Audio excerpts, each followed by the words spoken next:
A contribuição da mãe para a sociedade. Pós-escrito a primeira coleção de palestras do Dr. Winnicott à rádio BBC, publicada sob o título A Criança e a Família, 1957. Penso que todo mundo possui um interesse maior, um impulso motor profundo em direção a algo. Se a vida de alguém dura o suficiente, de tal modo que essa pessoa possa olhar para trás, ela poderá discernir uma tendência urgente que integrou todas as diversas e variadas atividades de sua vida profissional e de sua vida privada. No meu caso, já posso ver em meu trabalho o importante papel desempenhado pelo impulso de descobrir e valorizar a boa mãe comum. Sei que os pais são tão importantes quanto as mães, e realmente um interesse na maternagem inclui um interesse nos pais e na parte vital que eles desempenham nos cuidados ao bebê.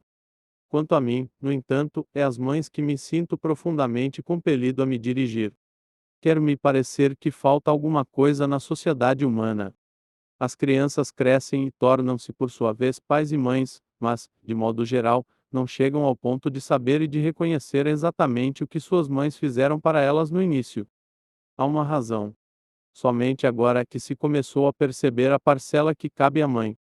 Contudo, tenho que deixar claras certas coisas às quais não estou me referindo. Não estou querendo dizer que as crianças deveriam agradecer aos pais por tê-las concebido. Com toda certeza, elas podem. 117.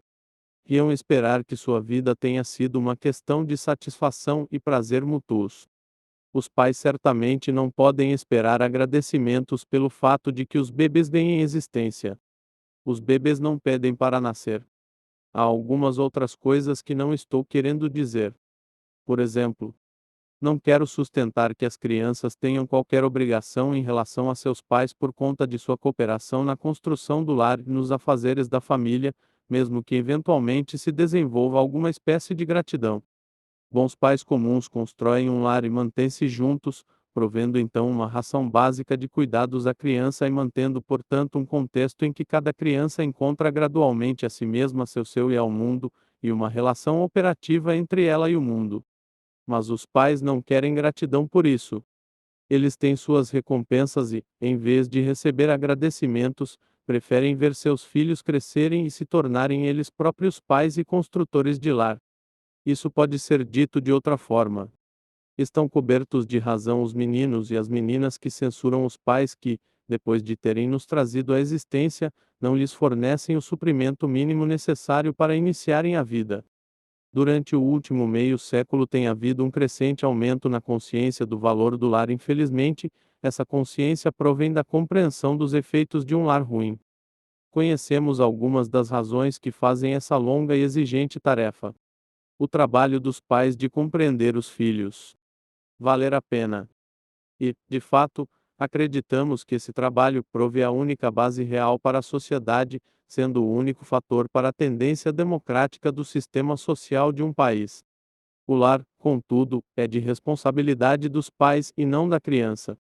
Quero deixar bem claro que não estou pedindo a ninguém que fique expressando gratidão. O que me preocupa de modo específico não retrocede nem ao momento da concepção, nem avança tanto quanto a construção de um lar. Estou preocupado com a relação que a mãe tem com o bebê pouco antes do 118 parto e nas primeiras semanas e meses após o nascimento. Estou tentando chamar a atenção para a imensa contribuição ao indivíduo e à sociedade que a boa mãe comum faz desde o começo, com seu marido dando suporte, e que ela faz simplesmente por ser devotada a seu filho. Será que o não reconhecimento da contribuição da mãe devotada se deve justamente ao fato de ela ser imensa? Caso se aceite essa contribuição, seguise que todo homem ou mulher sadios, todo homem ou toda mulher que tem o sentimento de ser uma pessoa no mundo, e para a qual o mundo significa alguma coisa, toda pessoa feliz tem um débito infinito para com uma mulher. Ao mesmo tempo, quando essa pessoa foi criança, ela não sabia nada a respeito da dependência. Havia dependência absoluta. Eu enfatizaria, uma vez mais, que o resultado de tal reconhecimento, quando ele aparece, não vai ser a gratidão, nem elogios. O resultado vai ser a diminuição em nós mesmos de um medo. Se nossa sociedade retardar o reconhecimento plano dessa dependência, que é um fato histórico no estágio inicial do desenvolvimento de cada indivíduo, haverá um bloqueio tanto no progresso quanto na regressão, um bloqueio que se baseia no medo. Se o papel da mãe não for verdadeiramente reconhecido, então permanecerá um medo vago da dependência. Às vezes, esse medo toma forma de um medo de mulher, ou medo de uma mulher, e outras vezes vai assumir formas menos fáceis de reconhecer, mas que sempre incluem o medo da dominação. Infelizmente, o medo da dominação não leva muitas pessoas a evitarem ser dominados.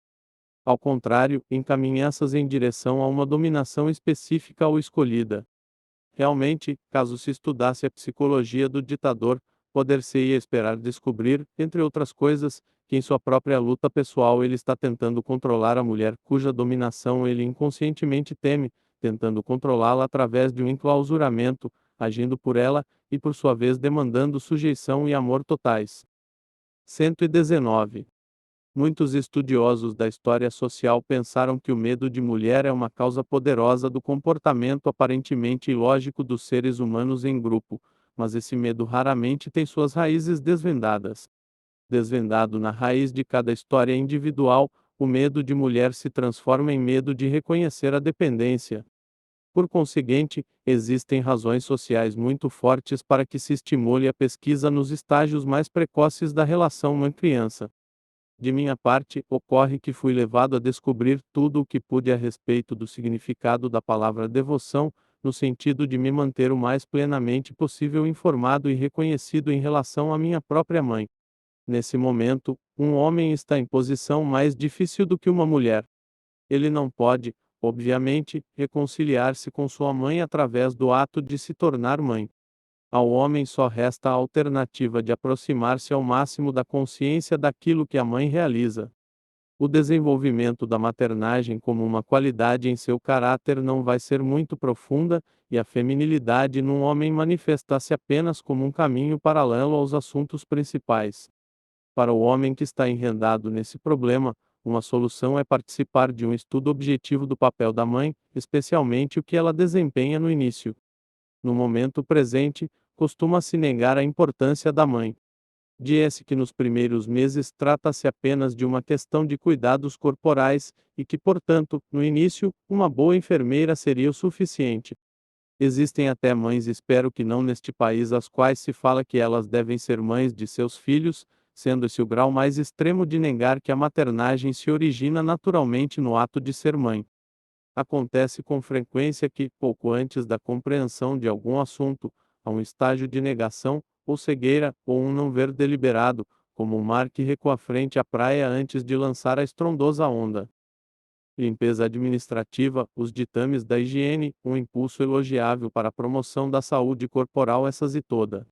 120 espécies de coisas se interpõem entre a mãe e a criança, e é improvável que as mães se ergam por si mesmas num esforço orquestrado para protestar contra as interferências.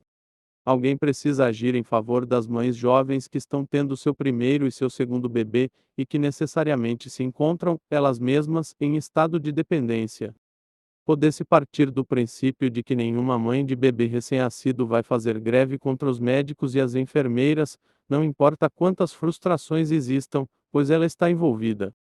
Ainda que muitas de minhas palestras pelo rádio sejam dirigidas às mães jovens, às quais elas se destinam de modo especial, provavelmente não irão ler estas palestras. Não desejo alterar isso. Não posso partir do pressuposto de que as jovens mães iriam querer saber o que fazem quando descobrem seu prazer em se preocupar com os próprios filhos. Elas temem, muito naturalmente, deixar que a instrução estrague seu prazer e sua experiência criativa, que é o elemento essencial que conduz à satisfação e ao crescimento. A jovem mãe precisa de proteção e informação. Precisa do melhor que a ciência médica pode oferecer em termos de cuidados corporais e prevenção de acidentes evitáveis. Ela precisa de um médico e de uma enfermeira que conheça e em quem deposite confiança. Precisa da devoção de um marido, e de experiências sexuais satisfatórias. Não, a jovem mãe não é uma pessoa que usualmente aprende através de livros. No entanto, ao preparar os programas para publicá-los, tive que manter a forma da conversa direta com jovens mães, pelo fato de que isso fornece uma disciplina. Um escritor da natureza humana precisa ser constantemente levado na direção da linguagem simples, longe do jargão do psicólogo, mesmo que tal jargão possa ser valioso em contribuições para revistas científicas. Provavelmente aqueles que já passaram pela experiência da maternagem, e que se permitem olhar em torno, teriam algum interesse em ler, e podem ajudar a fazer o que hoje em dia é tão necessário, ou seja, dar suporte moral à boa mãe comum, e Deus 121 cada ou não, inteligente ou limitada, pobre ou rica, e protegê-la contra tudo e todos que se interpuserem entre ela e seu bebê. Todos nós devemos juntar forças que capacitem o início e o desenvolvimento natural da relação emocional entre as mães e seu bebê. Esse trabalho coletivo é uma extensão do trabalho do pai desde o início, quando a mãe está carregando, sustentando e amamentando seu bebê. No período anterior ao qual o bebê vai poder usar o pai de outras maneiras. 122.